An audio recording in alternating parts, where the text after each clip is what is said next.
हाय मित्रांनो, कसे आहात तुम्ही बरे असाल तर मी निघाले कॉलेजला. काही मुलं पाहून मला माझ्या शाळेचे जुने दिवस आठवले. आता जरी काही कॉलेज करते पण शाळेचे दिवस नाही विसरू शकत. परत मी गेले क्लासमध्ये लेक्चर अटेंड केला आणि पाऊस पडतच होता. पावसाचं वातावरण खूप थंडगार झालं होतं आणि त्याच्यामध्ये आमचा टाईमपासच चालू होता. लेक्चरला थोडंसं लेट झालं सरांना. नंतर डोळ्यामधून पाणी निघत होतं माझ्या. थंडगार वातावरण असल्यामुळं तब्येत वगैरे काही बरी होत नाही आता.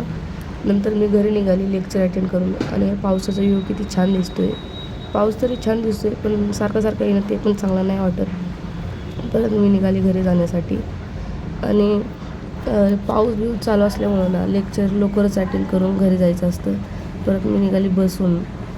रिक्षामध्ये जायचं तर रिक्षामध्ये पण पाऊस खूप लागतो, मग बसच परवडते मला. मग मैत्रिणीकडे विचारत होते तब्येत वगैरे बरी आहे का. मग मी निघाले घरी काही वॉक करतच चालू होते. पाऊस तेवढा थांबला होता, बरं झालं. आणि इकडे जाताना हे व्ह्यू केवढा छान दिसतो आहे याचं म्हणजे भारी वाटतं थोडं, पण मला एवढं काही खास वाटत नाही. घरी आल्यानंतर मी काय केलं नाही, झोपले डायरेक्ट. थँक्यू गाईज, भेटू पुढच्या ब्लॉगमध्ये.